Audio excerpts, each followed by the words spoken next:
Hey hackers, welcome to Game Hacking 101. In today's video, we are diving headfirst into the exciting world of game hacking. I'm Nilad Mishra, a cybersecurity professional, a part-time bug bounty hunter, and a full-time pen tester. I would like to thank Bugcrowd for sponsoring this series. On Bugcrowd platform, you can expect the best opportunities to make money, advance your skills, and build a good cybersecurity community. In this video, we'll explore the fundamentals of game hacking, reverse engineering, and we'll also use many interesting tools like Ghidra, Cheat Engine. We'll be using Pawn Adventure 3 for demonstration purposes. This game is designed to be intentionally vulnerable, making it perfect playground for learning the ins and outs of game hacking. This video will guide you through the setup, and we'll also discuss some tools that we can use for game hacking, and we'll also solve our first quest of the game as well. To get started on this adventure, you'll need a few tools. First of all, we'll need a Windows machine with good graphic card so that we can play the game. A virtual machine software such as VMware can be used. In order to run the game server, we'll also use Docker and Docker Compose. We'll also need another tool that is known as Ghidra. Ghidra is a good and powerful tool for reversing and decompiling binaries. You will need to install Java, JDK, and Java runtime as well in order to run Ghidra. Cheat Engine for manipulating runtime memory and changing in-game value. First things first, head over to the official Pawn Adventure 3 website at pawnadventure.com and you'll find the game available for download. Now to run our own game server, we are going to utilize VMware Virtual Machine, allowing us to run Docker container. We can use any other machine as well, as long as it's on the same network and have more than 2 GB of RAM.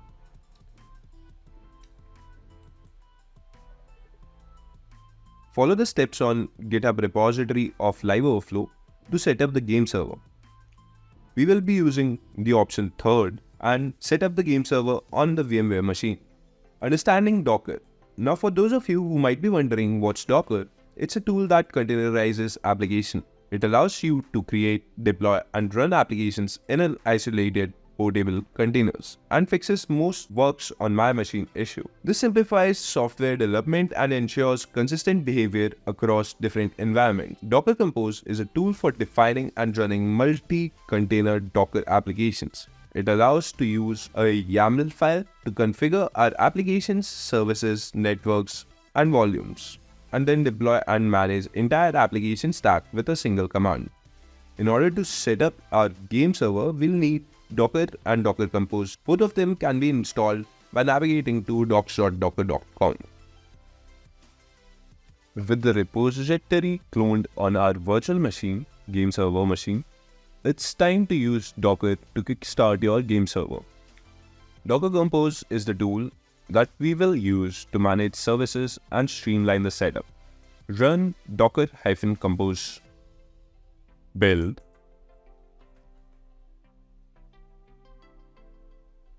and then finally we can run docker-compose up command, and you might get an error that is of a path, but just to resolve this, just simply create this directory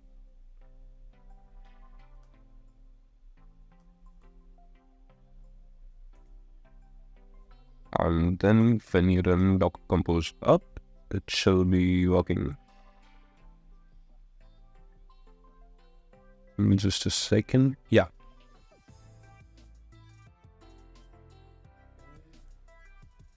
As you can see, we have ran the game server right now. Once you have downloaded the game client and set up your server, there's one more crucial step that we'll need.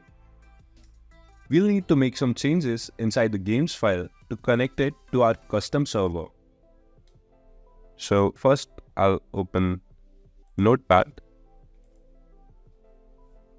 Just Notepad as administrator. And then we can just navigate to our game client. Inside this particular directory, there is a file called server.ini, and you'll need to replace it with the value provided in the GitHub repository of Live Overflow. Once you have saved these, The next thing what we'll need to do is we'll need to make changes on our Windows host file. And for that, we have opened this particular notepad. And as you can see, the IP address of my virtual machine, this particular virtual machine is this, and we have edited our host file with this particular IP address and domain. So basically we need to change two files, that is like the Windows host file that will reflect the IP address of our virtual machine, and the second file is the server.ini file with the values provided in the GitHub repository. This will be in the server folder of our game, right? So now we have started our game server, and let's try to start the game. I've already created my username, and you can register a new account, and yeah, let's start this one. You can press P to show the player view, and as the game starts, you'll notice the player character in the game world. You can press P to reveal the player's character. We haven't made any edits, so you'll see the initial gameplay. The adventure kicks off inside a cave where you'll eventually acquire Fire Spell, allowing you to escape the cave and explore the island in the game world. I recommend playing the game a little and exploring the island as well.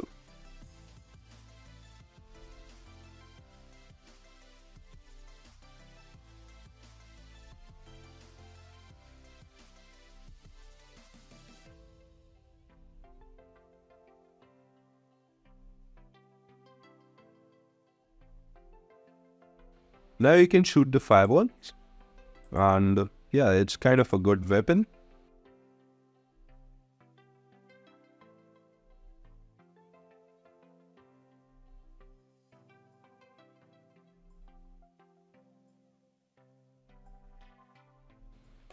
So finally, we were able to escape the cave, and now we can explore the island a little.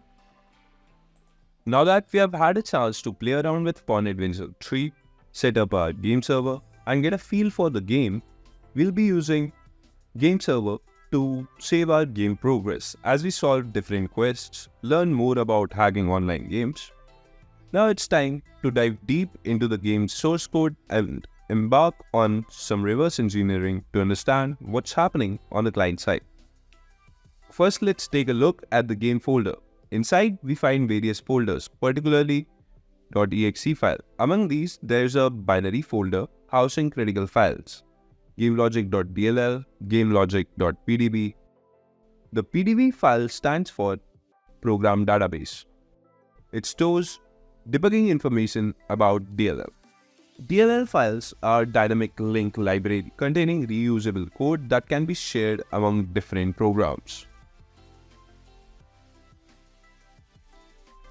After you have set up Java on your system, you can directly run Ghidra just by navigating to the folder and simply running the ghidra run.bad file. The prerequisite for this is that JDK and JRE must be installed in your system. Now, after opening Ghidra, I'll try to create a new project and open gamelogic.dll on this.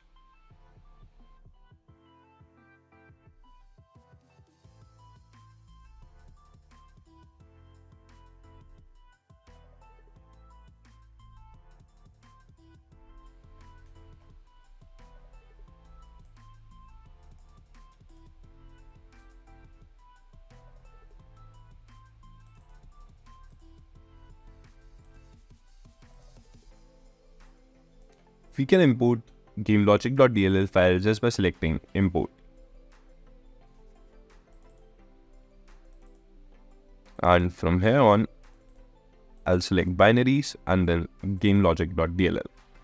Ghidra will be able to detect .pdb file by itself.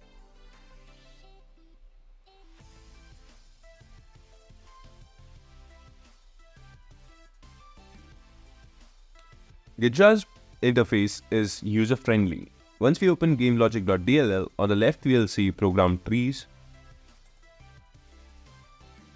symbol tree that organizes classes, namespace, and more.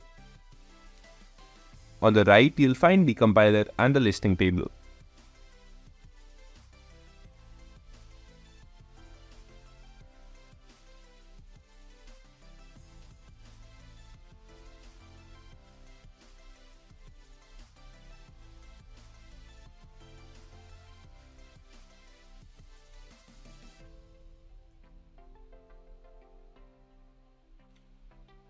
Analyzing the game code. As Ghidra decompiles the game, we are going to look for critical functions that hold valuable information and allow us to manipulate the game in our quest for game advantages. We want to identify memory addresses where data like jump speed, walking speed, health are stored during runtime. We'll start with searching for interesting functions that we observed when we played the game. The default abilities we had initially, like walking, jumping, etc. For example, let's look for speed.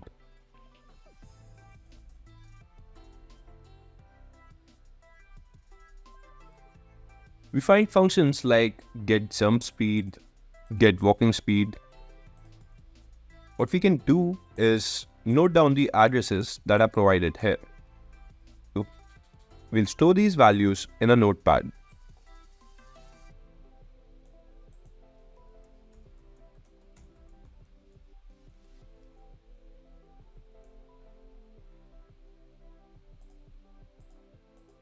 The idea here is to find memory addresses associated with these functions, as these will be our key in manipulating our in-game values.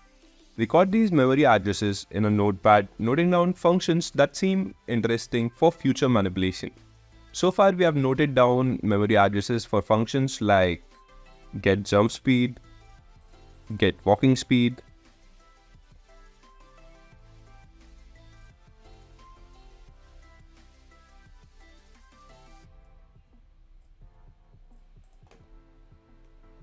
and so on. I recommend you guys to continue exploring more functions that we can exploit. Once we search for other values,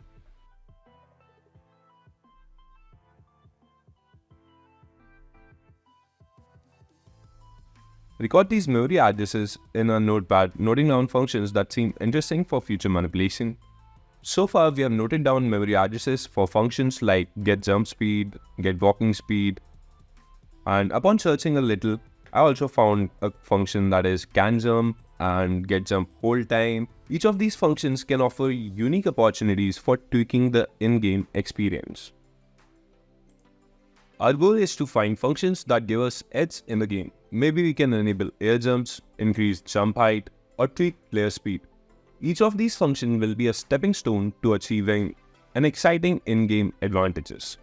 Now that we have identified the functions important to us, we are ready to use Cheat Engine to manipulate them.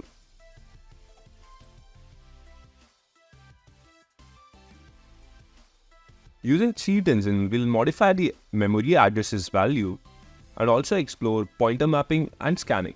This is where the real magic happens, allowing us to manipulate in-game values and giving us superpowers inside the game. Now let's log into the game and see if we can change something inside the game.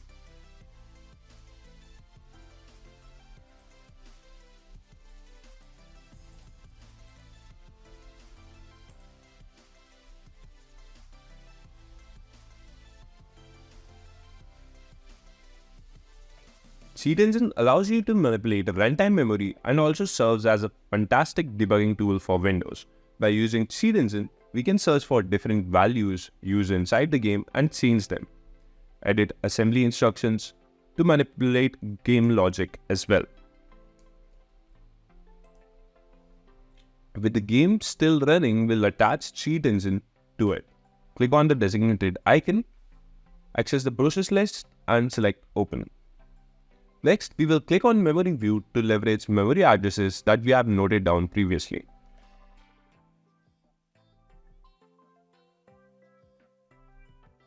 Omit the static 100, instead we'll use the game's DLL file to access the offset. For example, we can right click here and select go to address, and then we can simply enter gamelogic.dll plus the address that we have noted down earlier. And we can directly move to the functions that we have noted down. So just to test this out, I'll try to change the game jump speed and simply go here.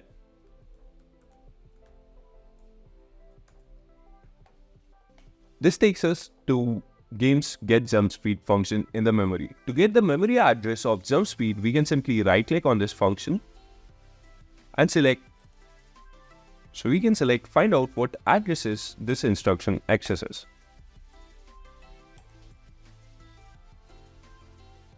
As you can see, we got the value, and once we double click it, we can add it inside our cheat table.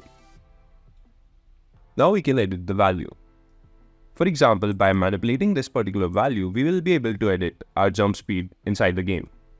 So just to try this out, let's do this 7,000 because I don't want to crash the game. But yeah, let's do it 70,000. And as you can see, we are able to jump way too high by manipulating our jump speed value.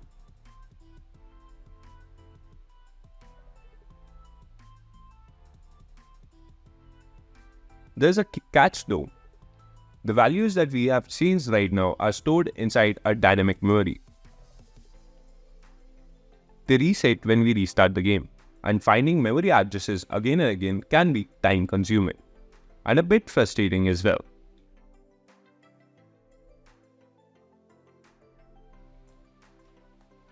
To overcome dynamic memory, we can use pointer mapping and scanning. This technique involves finding pointer paths that consistently lead to the memory address we want to modify. A pointer is an object that stores memory addresses. Basically, a pointer references a location in the memory by using pointer path.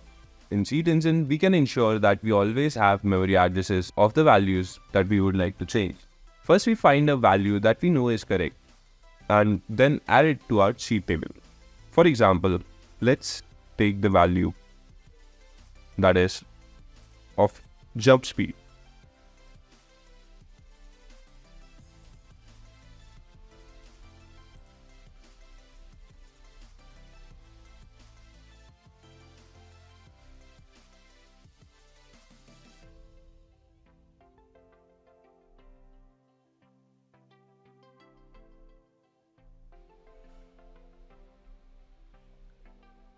We first find a value that we know is correct, then add it to our cheat table. Generating a pointer map allows us to save these paths, so that even if the memory address changes, we can always find our way back.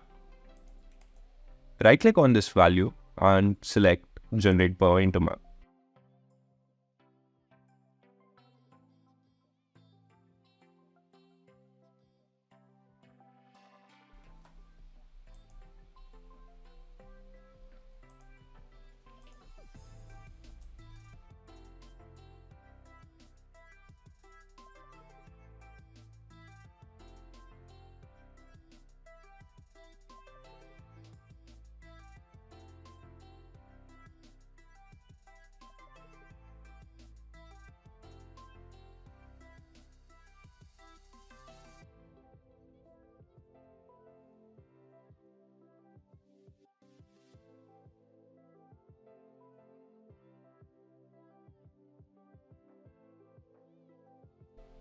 Once our pointer map is generated, we can right click on this particular value and start a pointer scan for this address.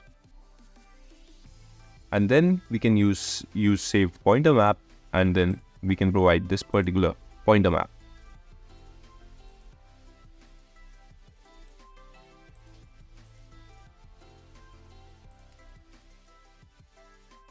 We can select the compare results with other save pointer maps option, so that the scanning can compare the results of our previously saved pointer map.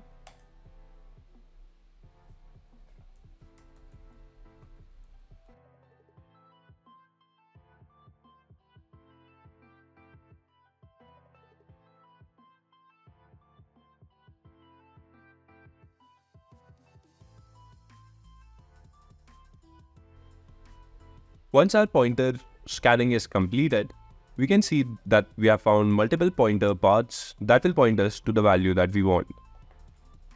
We'll have to change the particular type of value because the pointer scan doesn't keep it into the mind. So this was a float, and now we can just simply click on the pointer paths to add that in our cheat table. After using pointer scanning by comparing the results with our previously generated old pointer map, now we are sure that we'll always get the right value. After the scan, we will find multiple pointer paths and we'll save these paths in Cheat Engine by using the feature of cheat table. So we'll always have the options to get the value that we want. Now we can save the file as a cheat table, and we can add here the name of the cheat table that we want.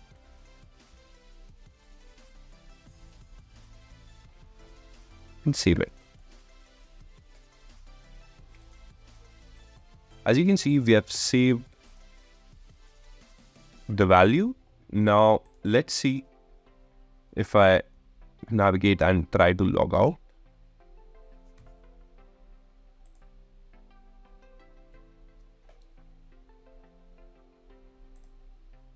And then start the game again.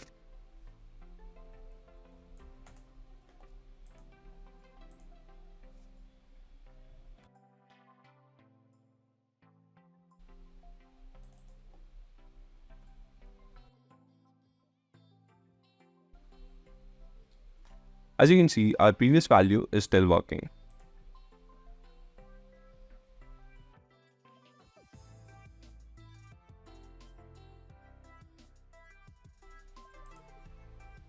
Once our cheat table is set up, these pointer paths ensure that we retain our desired values, even when the game is restarted. It's like saving your progress in a game. With pointer paths in place, we can streamline our cheat table and avoid losing our values each time we play. And there we have it, a powerful technique to ensure you never lose your game hacking progress.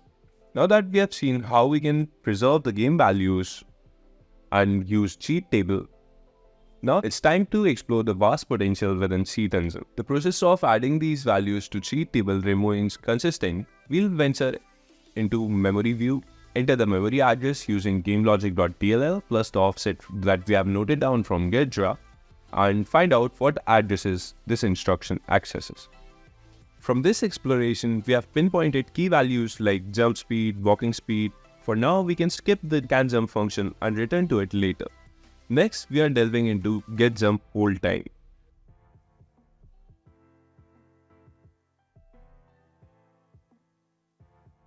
The process repeats. Navigate to the address. Remember to add gamelogic plus the offset.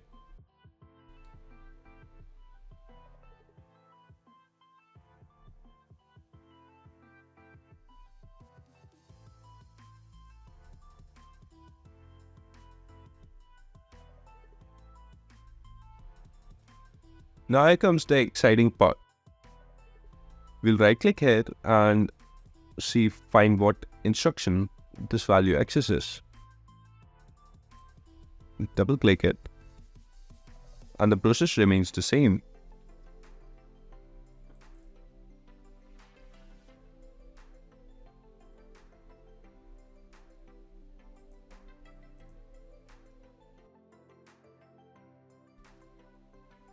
By increasing jump hold time, we effectively gain the ability to glide and elevate our height, giving us a sense of flight within the game. While it's not a full-fledged fly hack, it's still exhilarating. But what about canJump? This function is different. It doesn't return a value. Instead, it determines whether something is true or false. Let's delve into the memory address of canJump and observe the instructions that are present in this function, and see if we can change the canJump function behavior. Our mission here is to alter canJump to always return true, essentially enabling us to jump anytime, even in the mid-air. We can achieve this by replacing the instruction with NOP codes, effectively making functions return always true. We leave a particular instruction, that is CMP ECX untouched, since it will always remain true no matter what.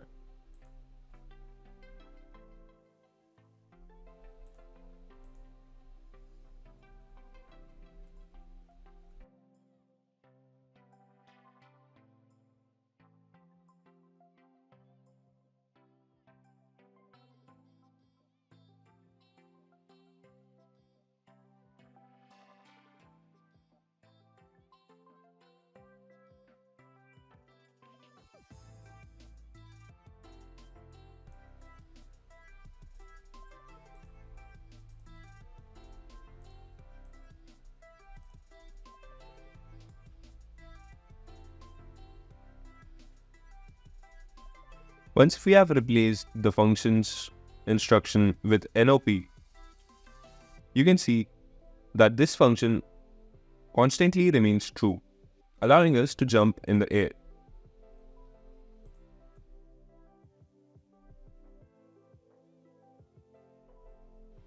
To streamline this process and make it more user-friendly, Cheat Engine offers a fantastic tool called AutoAssembler. By using AutoAssembler, we can write a script that will automatically replace these assembly instructions just by a single mouse click.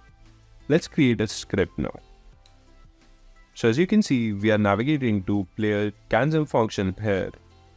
We can also use the memory view and right click here and select go to address. Then use the same offset that we are using.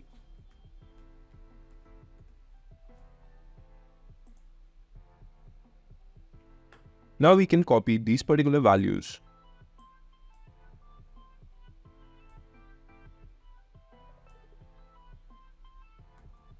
Click on Tools and select Auto Assemble. Then we can select the table and a template. The template that we will use for this particular thing will be Cheat Table Framework Code. Here, inside the disable part, we'll use this particular DB. So we'll write the key P here, and then we also have to provide the offset.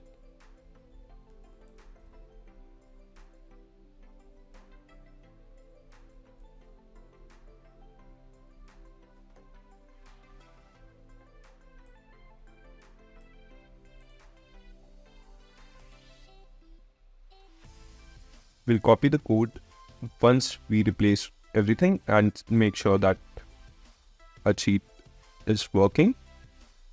So let's replace this with NOP again.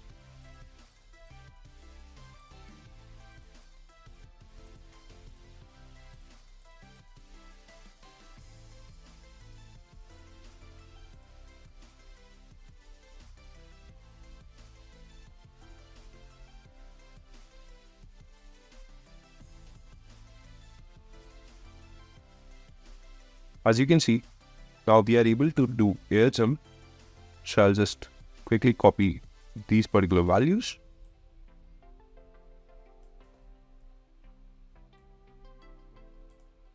Okay, so yeah, in the enable part, I'll enter these values, that is DB.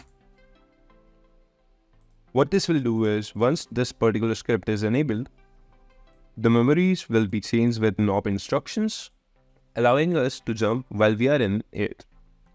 And let's see if it's working.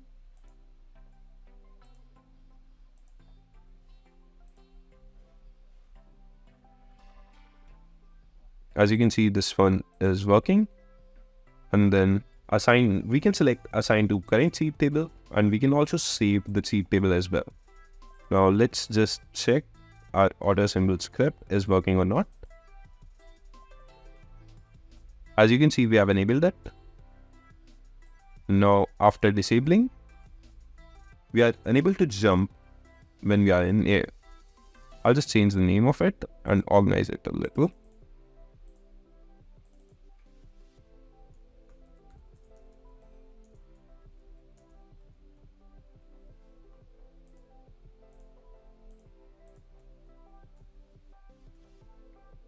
So as you can see, our script is working perfectly and we can just change the game logic by just a click by leveraging the tool of auto assembler that Cheat Engine offers. By executing the script, we instantly enable the changes. We can even save the script within our cheat table for future use. With our script enabled, our character can now jump at will even when falling. It's like having a power to control gravity within the game.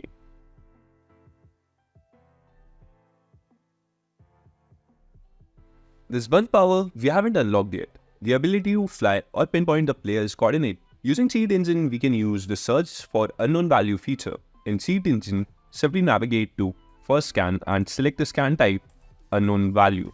In the game, initiate your first scan, then select unchanged value.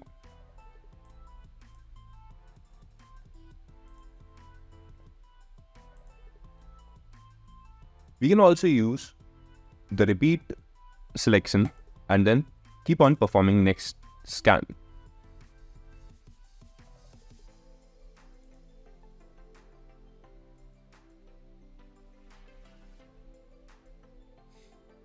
As you can see, we have found around a lot of values, and from here on, we want to find out player's height. Now we can select increased value. As we have already increased our jump speed, and we select the scan type to increase value, and then we simply jump inside the game to increase the value of our height and then select next scan. Keep on selecting next scan as long as we are going up.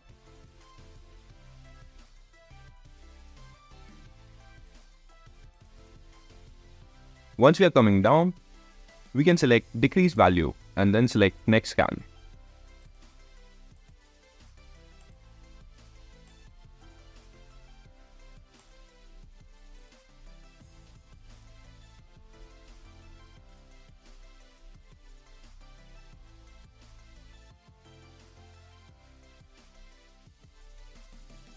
Once we are on the ground, we can select unchanged value.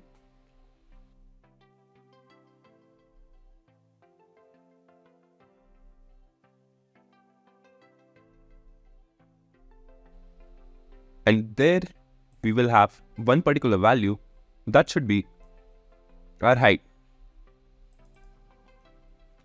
As long as we are ascending, we'll keep searching for increased values.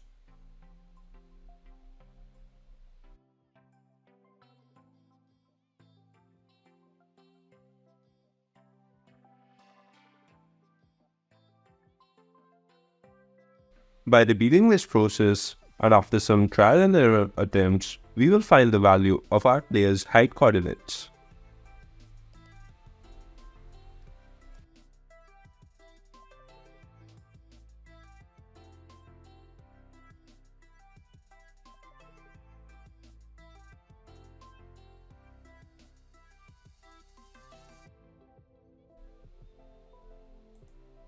When we are descending, we can search for decreased values.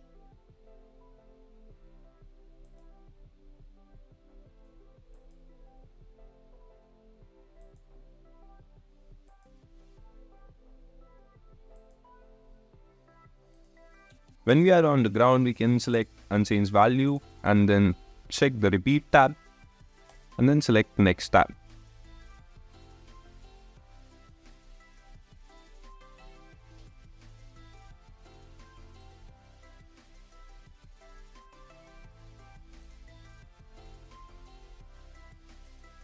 Doing it a couple of times will provide us the value of our height coordinate.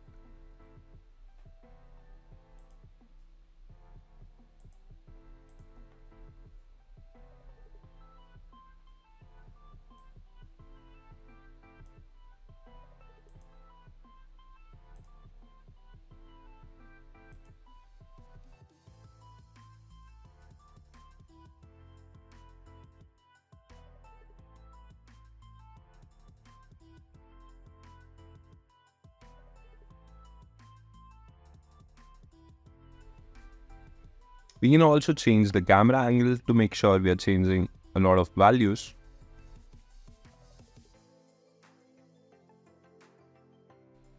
Once we are narrowed to around, let's say, 100 values, we can simply add them to our address list and then filter out by freezing, let's say, half of the values and try jumping. So as you can see, we are able to jump. So this means these values are of no use to us as they are not the coordinates of height.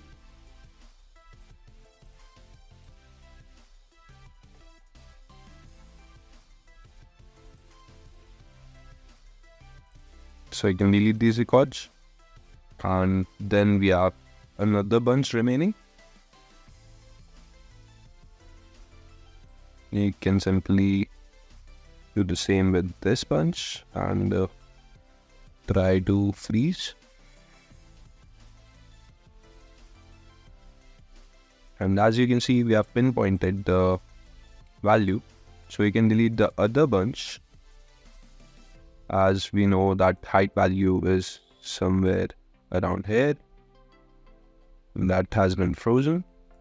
So we can delete everything from here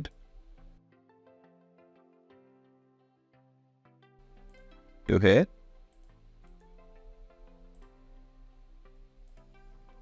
And we have found the value of our height, right? Let's verify it again. Yeah. As we can see, we can be in air for like a lot of duration. But yeah, freezing this doesn't gives us any fly hack ability. Instead, we are still falling down, but our height is not decreasing. Once we have found the height coordinates, we can simply generate a pointer map and do pointer scanning to get the pointer paths that will always point to the value of our player's height. Similarly, we can repeat this process for finding x and y axis coordinates of our player as well. Usually, the values of player coordinates are stored next to each other. So we can also try adding or subtracting 4 from the offset path to find the value of x and y axis coordinates.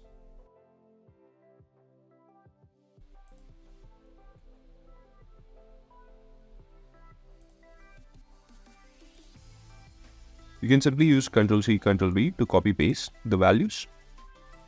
And once we identify the path here, I'll begin subtracting to check the values that are nearby. And yeah, these are also float values.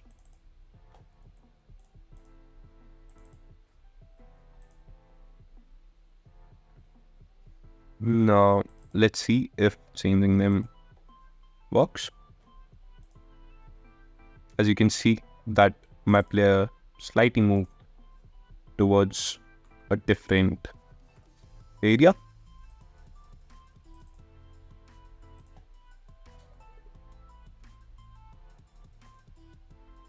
Yep, so it's working.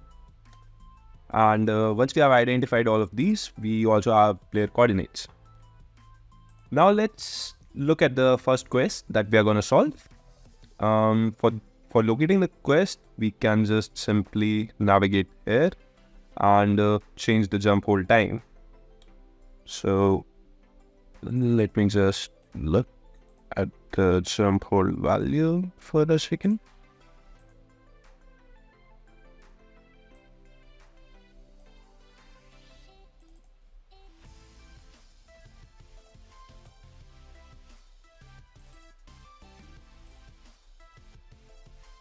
We can repeat the process for a second.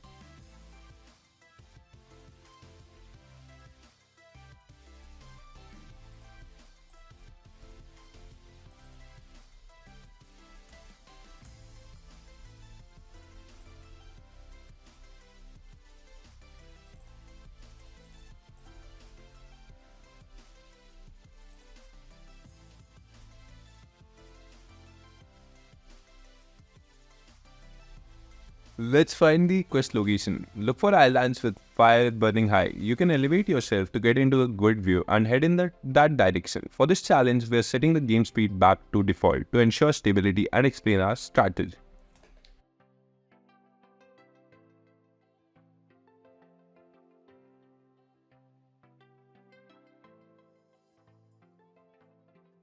We are going to try a different approach, this time air jump strategy. We'll enable air jump to set up jump speed back to default normal.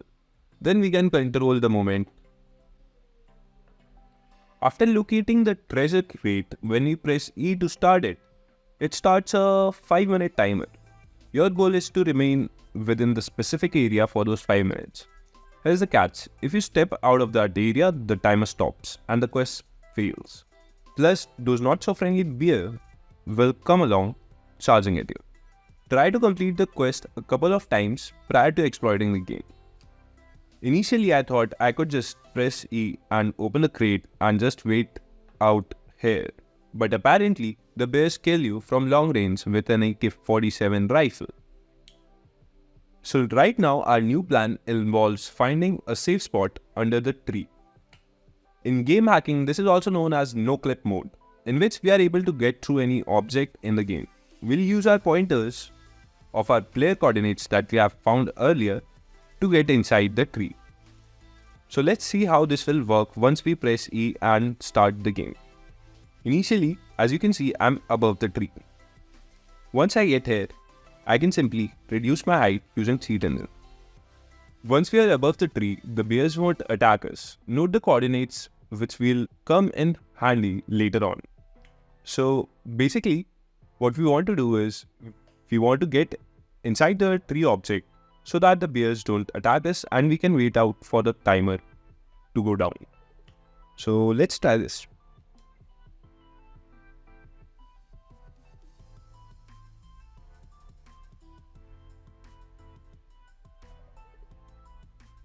As you can see, I've come above the tree and now I'll try to manipulate the player coordinates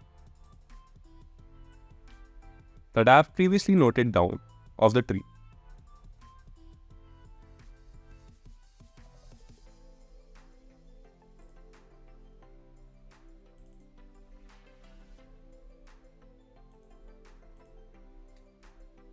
As you can see, we have successfully covered ourselves inside the tree and the bears are not able to attack us because they are not detecting us. Instead, the object. What's funny is, I can actually attack the bears. Now we'll wait it out here till the timer runs out. Once we are above the tree, the bears won't attack us and we can complete the quest successfully.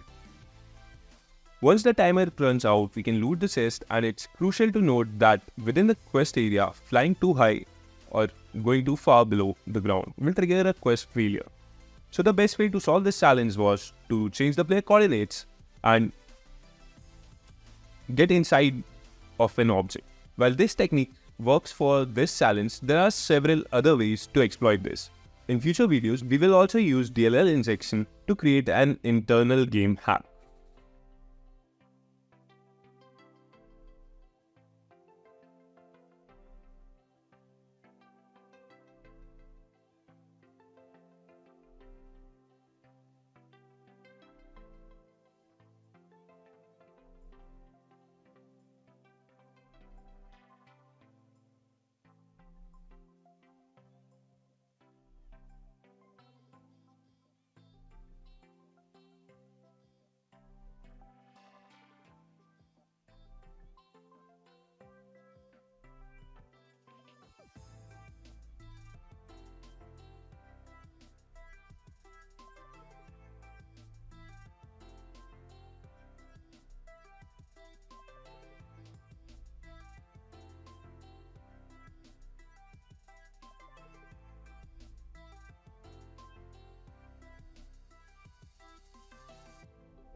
So as you can see, now the timer is stopped and we have to get rid of all these bears.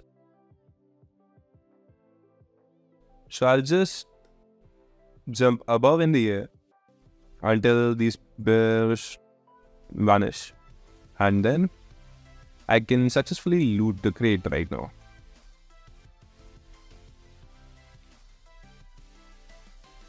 As you can see, we have also achieved another weapon known as remote exploit, and the name looks very cool.